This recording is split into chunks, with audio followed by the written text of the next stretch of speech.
أعوذ بالله من الشيطان الرجيم.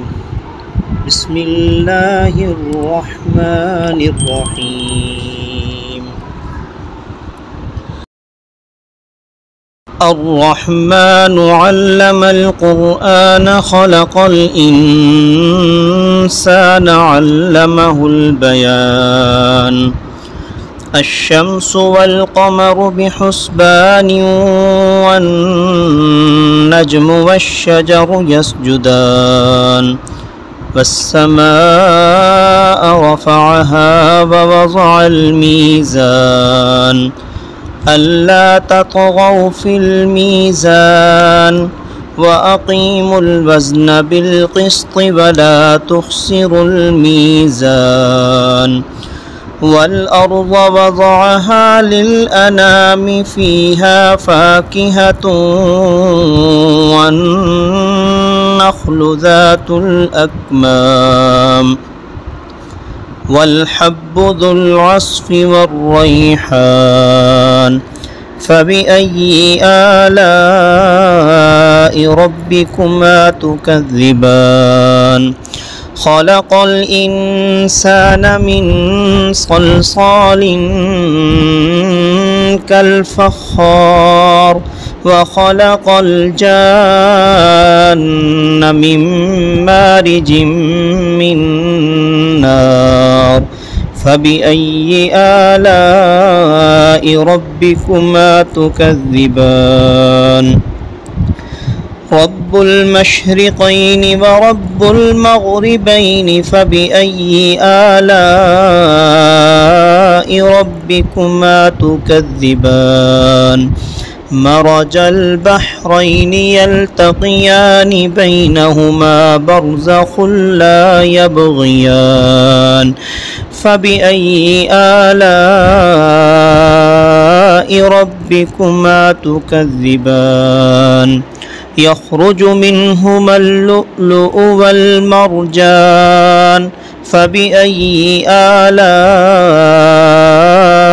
ربكما تكذبان وله الجوار المنشآت في البحر كالأعلام فبأي آلاء ربكما تكذبان كل من عليها فان ويبقى وجه ربك ذو الجلال والإكرام فبأي آلاء ربكما تكذبان يسأله من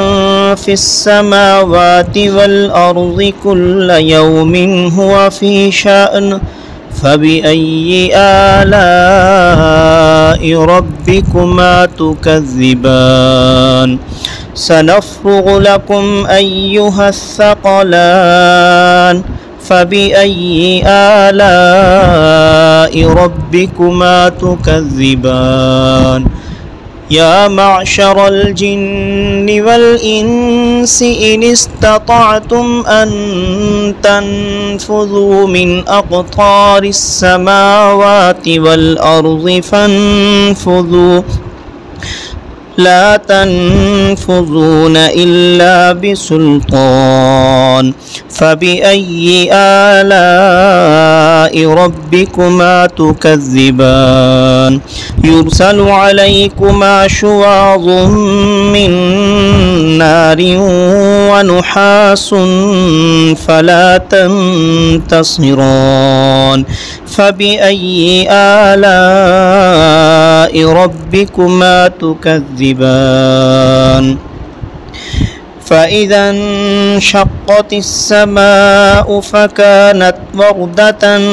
كالدهان فبأي آلاء ربكما تكذبان فيومئذ لا يسأل عن ذنبه إنس ولا جان فبأي آلاء ربكما تكذبان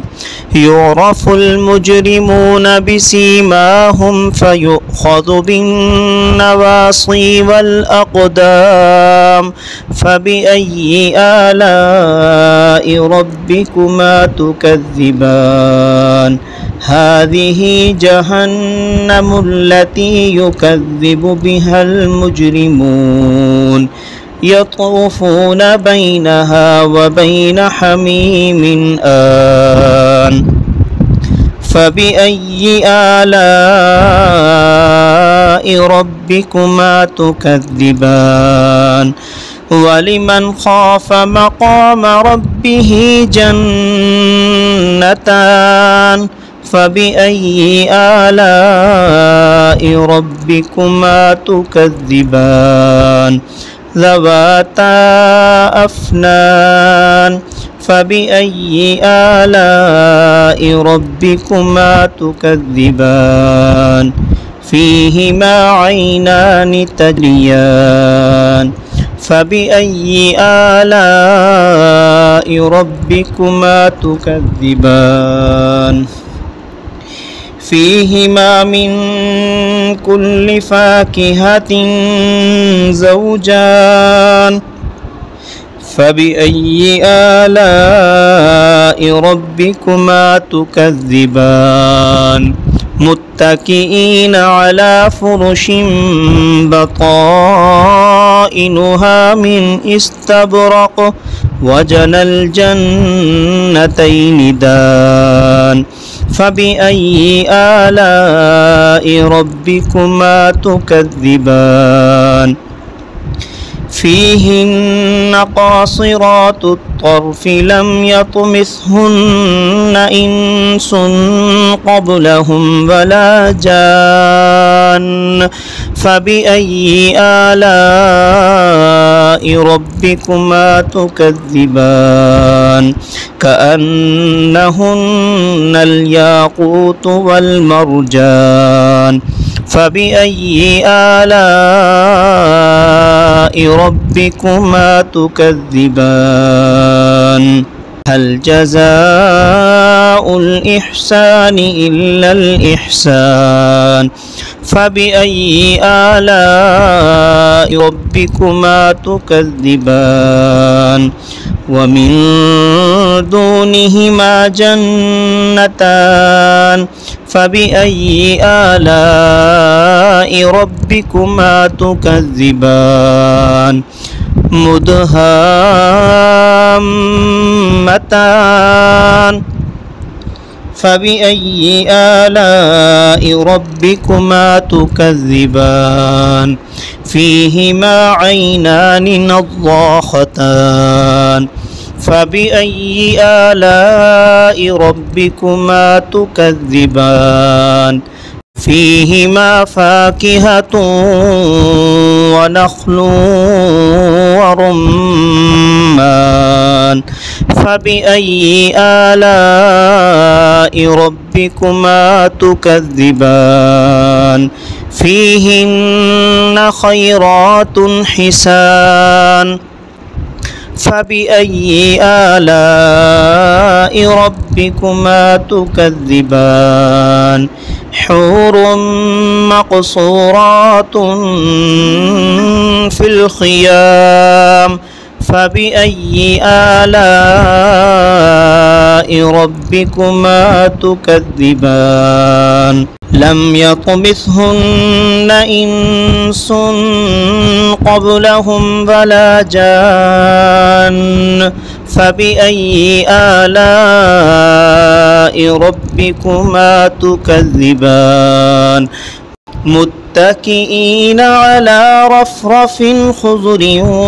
وعبقري حسان فبأي آلاء ربكما تكذبان